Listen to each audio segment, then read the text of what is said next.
छिंदवाड़ा लोकसभा। छिंदवाड़ा नाम से ही छिंदवाड़ा लोकसभा की महत्ता बढ़ जाती। पूरे देश की नज़र छिंदवाड़ा लोकसभा में थी। मध्य प्रदेश की 29 की 29 सीटें भारतीय जनता पार्टी ने जीती। पर्दे के सामने के किरदार अलग थे, पर्दे के पीछे के किरदार अलग थे। छिंदवाड़ा में इतिहास रचा गया। आज आज़ादी के बाद पहली बार भारतीय जनता पार्टी ने यहाँ पर परचम लहराया है। पर्दे में और पर्दे के पीछे जिस तरह की भूमिका यहाँ किरदारों ने निभाई है, उनमें से एक प्रमुख किरदार है दीपक सक्सेना। दीपक सक्सेना जो है एक शख्सियत है छिंदवाड़ा ज़िले की। 40 साल की राजनीति है उनकी, जो कमलनाथ के साथ कंधे से कंधा मिलाकर चुनाव में काम किया करते थे। अब दौर बदला है और छिंदवाड़ा में भारतीय जनता पार्टी का दामन थाम कर लोकसभा का चुनाव उन्होंने लड़ा है। इस बार छिंदवाड़ा ने भाजपा को परचम लहराने का अवसर दिया है। हमारे साथ है पूर्व मंत्री, भारतीय जनता पार्टी के कद्दावर नेता Deepak Saxena. Deepak Saxena ji, IBC 24 news channel में आपका स्वागत है। यहाँ आपका भी स्वागत है, हार्दिक शुभकामनाएं। दीपक भैया, इलेक्शन लोकसभा का आता है। लोकसभा चुनाव आते ही लोगों के जहन में आता है कि कमलनाथ जी के पीछे अगर कोई शख्स खड़ा मिलेगा तो वो दीपक सक्सेना मिलेगा। कि इस बार का इलेक्शन ऐसा रहा कि भारतीय जनता पार्टी के साथ दीपक सक्सेना दिखाई दिए। देखिए, शुरू से लेकर 79 से कमलनाथ जी आए। जब से कमलनाथ जी आए, पहले दिन से उनके सिपाही के रूप में, उनके सेवक के रूप में हम हमेशा उनके साथ रहा। और अभी जब कमलनाथ जी ने विधानसभा चुनाव भी 2 बार लड़े, तो पूरा संचालन और छिंदवाड़ा विधानसभा की जवाबदारी मैंने खुद ने संभाली। ये चुनाव कमलनाथ जी का नहीं था, ये चुनाव नकुलनाथ जी का था। और कमलनाथ जी और नकुलनाथ जी की जहाँ बात आती है, पब्लिक अटैचमेंट जो कमलनाथ जी का रहा है वो नकुलनाथ जी का नहीं है। और इस कारण ये सब सिस्टम बदला।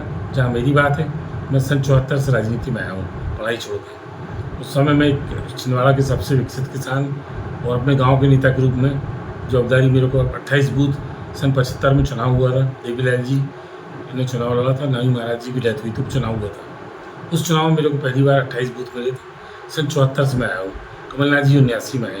और उसके पहले जितने भी चुनाव थे, RI सर्किल की समिति थी, सब में मैं सदस्य और मेंबर रहा। और इस क्षेत्र, ग्रामीण क्षेत्र से पूरे किसानों का प्रतिनिधित्व करता है।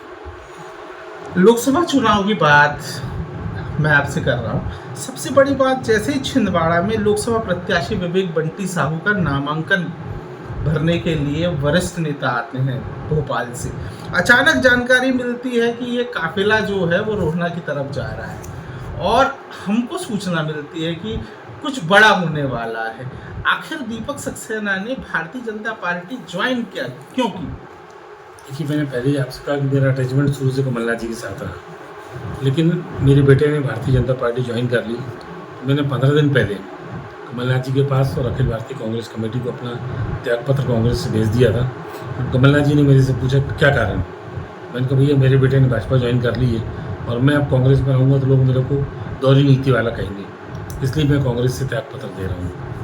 और इस कारण मैंने भारतीय जनता पार्टी को, जो नेता लोग हैं, मेरे को उम्मीद नहीं थी, न कोई प्रोग्राम था उस दिन। अचानक मोहन यादव जी, BD शर्मा जी, कैलाश विजयवर्गीय जी, प्रहलाद पटेल जी और सारे भाजपा के जो पदाधिकारी, बंटी साहू सहित सभी लोग मेरे घर पे आए। मैंने उनका सम्मान किया। और जब यादव जी ने आके मेरे को महत्व दिया, यादव जी की बातें और यादव जी का तरीका मेरे को बहुत पसंद आया। सभी लोगों ने, कैलाश विजयवर्गीय जी और जो पुराने हमारे मंत्री विधायक रहे हुए हैं, वर्तमान में मंत्री और पूर्व में मेरे ज़माने में विधायक थे, हम सब जुड़े रहे साथ में।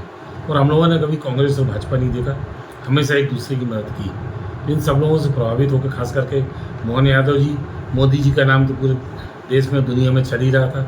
अमित शाह जी यहाँ आए, JP नड्डा जी आए। मेरा सौभाग्य था कि उनके सामने मेरे को बोलने का मौका मिला और इस कारण मैं भारतीय जनता पार्टी में गया। बीजेपी ज्वाइन करने के पहले कमलनाथ जी अचानक आपके घर आते हैं। जब कमलनाथ जी जो हैं बंगले से निकलते हैं तो पत्रकारों को पता चलता है कि वो हनुमान जी के दर्शन करने सिमरिया जा रहे हैं, पर वो रोहना आ गए अपने हनुमान को खोजने। इसको कैसा देखा और कैसा फील किया था उस समय? मेरे को बहुत तकलीफ हुई। कमलनाथ जी बहुत बड़े हैं और उनका ज़िंदगी भर में पैरों में सम्मान और आधार है। मैंने उनके पैर छुआ।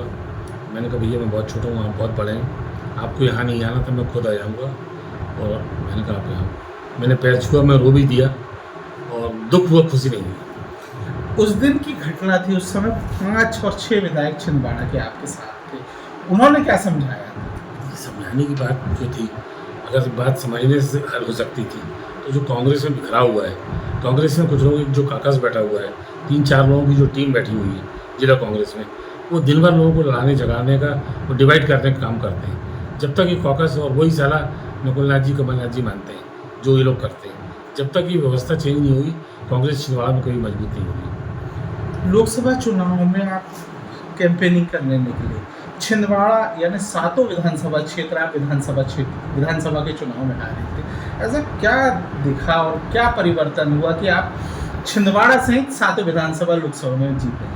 देखिए, जनता ने एक तो परिवर्तन चाहा था। कमलनाथ जी और नकुलनाथ जी की तुलना करते हैं तो दोनों में बहुत अंतर। कमलनाथ जी की काम करने की क्षमता, उनका व्यवहार, सब कुछ बहुत अलग है, और नकुलनाथ जी में वो क्षमता नहीं है। दूसरी बात आती है, परिवर्तन लोगों ने चाहता।